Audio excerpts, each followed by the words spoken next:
The sound of gravel crunching beneath my truck's tires echoed like a heartbeat through the still valley. 10 years, it had been 10 long years since I'd last seen this place. The cabin stood there, framed by golden pines and the whisper of the river just beyond it. Weathered but proud. My grandfather built that cabin with his own 2 hands, and I could almost hear his voice when I stepped out of the truck. "Take care of the land, son. It'll take care of you." But things had changed since I left. A line of modern houses now stretched across the once wild meadow like a row of teeth biting into the land. Concrete driveways, polished lawns, HOA signs on every corner, it was unrecognizable. What used to be open country was now fenced, paved, and ruled by something I had never imagined existing here, the Willow Creek Homeowners Association. And at its center was Karen. I hadn't even finished unloading my truck before I saw her marching down the dirt road in her spotless white sneakers, clipboard in hand, sunglasses glinting like daggers. "Excuse me," she called, her voice sharp enough to slice through the mountain air. "You can't park here. This is private HOA property." I blinked, confused but calm. "Ma'am, this is my cabin. Been here since the 70s. I'm just returning home." Karen's lips curled into a smile that didn't reach her eyes. "I think you're mistaken. This is part of Willow Creek Valley Estates now. All properties here must adhere to HOA guidelines. No RVs, no unapproved structures, no," she waved her hand at my cabin, "shacks." I felt my jaw tighten. "This shack was built by my grandfather, long before your HOA even existed." She crossed her arms. "If you don't comply, we'll have to report you for trespassing." That word, trespassing, hit me like a slap.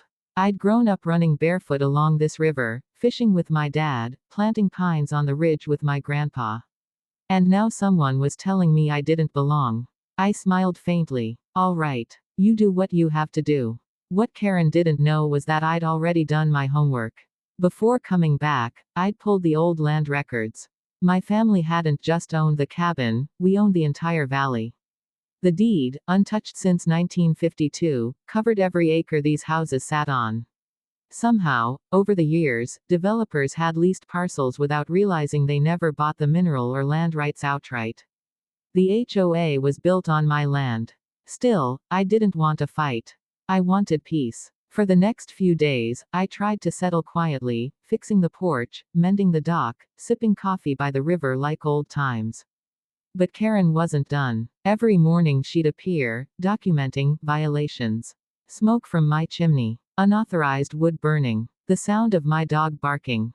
Noise disturbance. Even the color of my cabin door, non-compliant shade.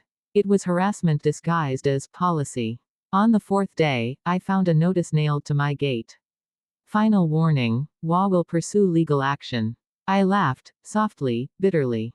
That's when I decided it was time to stop playing nice.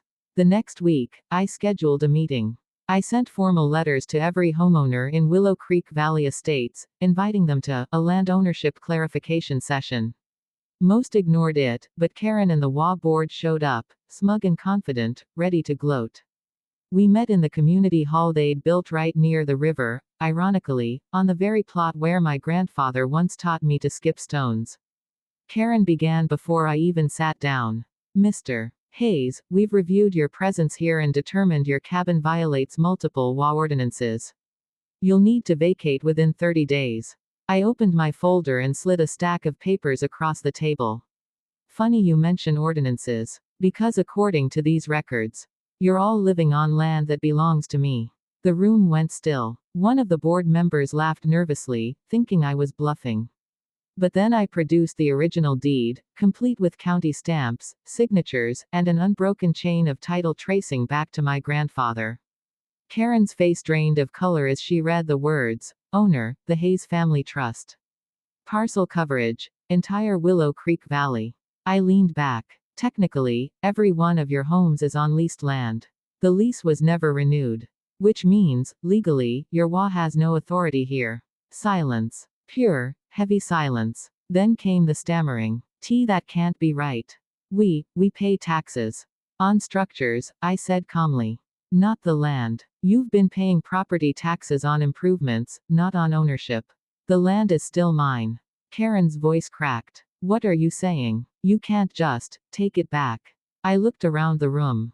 Faces full of fear, confusion, and anger. I don't want to take it back, I said softly. I want to restore it. My grandfather believed this land should belong to the people who respect it, not to an association that fences it off and fines neighbors for living freely. I could have evicted every single one of them. Could have sold the land for millions. But instead, I proposed something better. I told them I was dissolving their HOA entirely. No more dues. No more restrictions. Instead, each homeowner could keep their property under a renewable lease, simple, affordable, and free of harassment. All I asked in return was one thing, that they maintain the natural beauty of the valley. No chemicals in the river. No clear-cutting trees. No bullying neighbors for being different. Some didn't like it. Karen especially. She stormed out that day, red-faced and trembling, shouting that she'd see me in court. But when the county records backed me up, even she couldn't fight it. The HOA was dissolved within a month. Weeks later, I stood by the river at sunset, watching the water turn gold again, the way it used to when I was a kid. Some neighbors waved as they passed. People who once saw me as an intruder now stopped by with pyre stories about how peaceful things had become. And one evening, to my surprise, Karen came walking up the trail. She looked smaller somehow, tired, but sincere. I didn't know, she said quietly. I thought I was protecting the community. I nodded. Sometimes protecting something means letting it breathe. She looked out at the valley. It's beautiful here. I can see why you fought for it. I didn't fight for it, I replied. I came home to it. When she left, I stood alone, listening to the wind weaving through the pines. This valley had seen generations come and go, families, storms, and now, the slow return of peace. Owning the land wasn't the victory. Healing it was. And in the heart of that quiet evening, I realized something my grandfather must have known all along: some battles aren't about proving power. They're about restoring balance. Because when you truly belong to the land, you never have to prove that it's yours.